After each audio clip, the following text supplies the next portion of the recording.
Welcome back to the David Pakman Show. I am Farron Cousins from Ring of Fire and Fair and Balanced, both of which you can find on YouTube, and I do encourage you, please do that. And if you want even more from me, you can find me across social media at Fair and Balanced. Doesn't matter if it's Blue Sky, Instagram, TikTok, Threads, or Facebook. At Fair and Balanced will get you right to me. Now, let's get back into it because there's still so much to talk about today. Ever since Donald Trump got back into office, one of my favorite types of stories to do are stories about people who voted for Trump suddenly realizing, wait a minute, I'm getting screwed over here. It is literally the I never thought leopards would eat my face, said the person who voted for the leopards eating people's faces party. We have seen far too much of that since Donald Trump was elected, and here is yet another one with an interesting little twist to it. The Wall Street Journal recently spoke to a lot of Trump voters about, the economy, what they think is going to happen, what they think of what Donald Trump has done so far on the issue of the economy, which is nothing other than put tariffs in place and engage in mass deportations, which of course are driving prices up. But other than that, Trump's done nothing. And his voters seem to understand that. But before I get to the voters being shocked at what's happening, let's talk about some of the other things that the Wall Street Journal brought up in that article. First and foremost, they wrote that consumer sentiment fell about 5% in the University of Michigan's preliminary February survey of consumers to its lowest reading since July 2024. Expectations of inflation in the year ahead jumped from 3.3% in January to 4.3% in February. So, a 1-point jump in a month, which, as the paper says, is very rare to see a full percentage point jump in inflation expectations.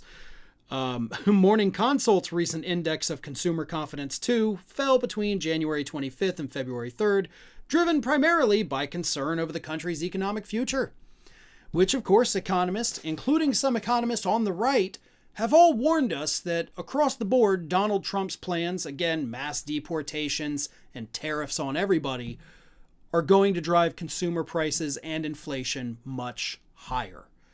In other words, everything Trump wants to do is going to be very bad for you financially.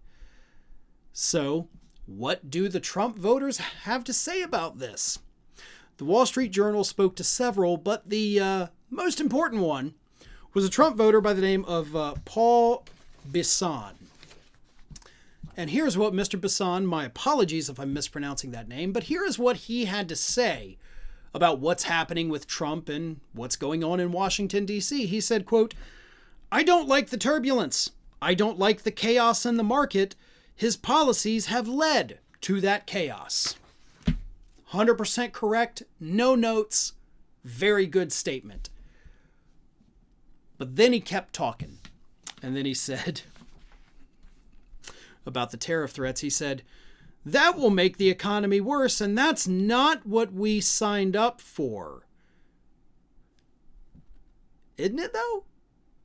I mean, listen, Donald Trump told a record number of lies while he was in office during his first term. He has lied nonstop about the 2020 election since leaving office, lied about the documents, lied about the legal cases, lied about the prosecutors, lied about Taylor Swift. He's lied about everything and continues to do so to this day. But I will give full credit to Donald Trump because part of one thing he has never lied about is that he wants to put tariffs on other countries. Now, the part of that he's lied about is that the other countries pay him. No, they don't, and I think the voters have woken up to that. But he has never said, "I will not put tariffs on a country," and then put tariffs on them. He has been very open, very transparent, and very upfront about the tariffs. He campaigned on it. So for Mr. Bisson here to tell us, like, we didn't sign up for this, we didn't vote for that. Yes, you did. You can blame a lot of things on Trump. He hoodwinks people. He's manipulative. He's conniving. He is all those horrible things rolled into one. But you can't blame him for the tariffs because he told you he was going to do it. And that's why this particular, Trump voter makes me so angry. Like, that's not what we signed up for. His literal quote, that's not what we signed up for. Show me during his campaign where he said he would not put tariffs in place. You can't do it because it doesn't exist. Now, show me where he said we're going to put tariffs on everybody. Hell, that's a 5-second Google search and you've got more sources than you could ever imagine.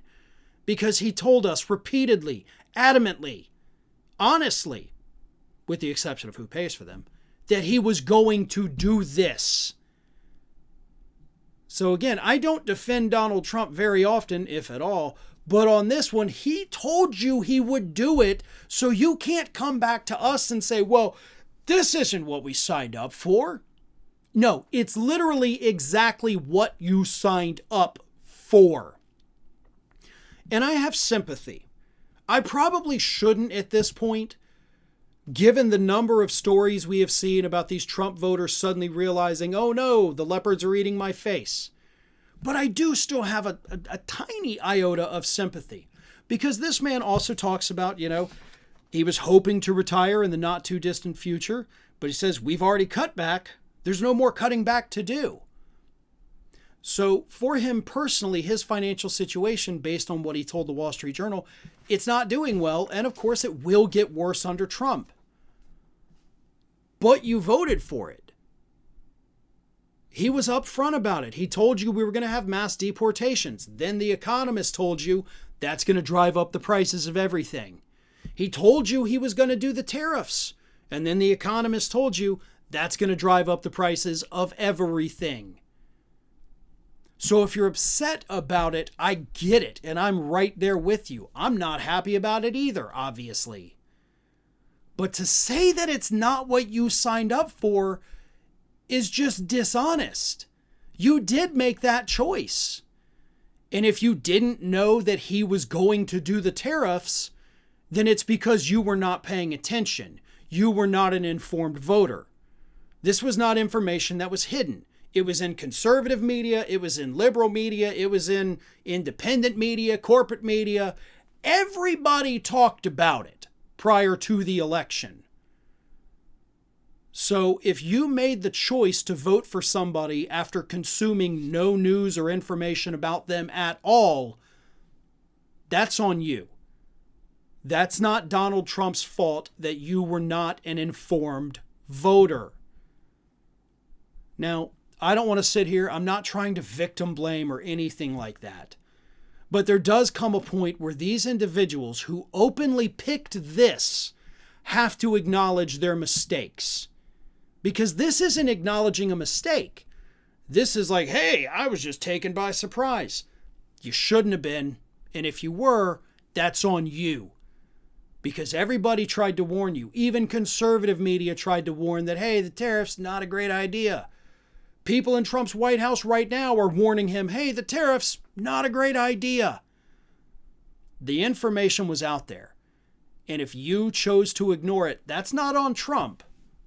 That's on you. This new year, how about a habit you can stick to? One simple scoop of AG1 every day will get you 75 high-quality vitamins and minerals from whole food sources. I have a scoop of AG1 in water before my cappuccino every morning. This way, I don't have to mathematically figure out, am I getting every vitamin and mineral I need from my diet? I do the best I can, but the AG1 just covers me. I drink it straight with water because I like the taste. You could put it in a smoothie, juice, shake. AG1 is just a sustainable routine for me because it's a scoop, 1 minute, once a day. That is it. I also love the travel packs, which let me take AG1 anywhere I go. I've got the big pack of AG1 at home. And AG1 is offering new subscribers a free $76 gift when you sign up. You'll get a welcome kit, a bottle of D3K2, and 5 free travel packs in your first box. go to drinkag1.com/Pacman. The link is in the description.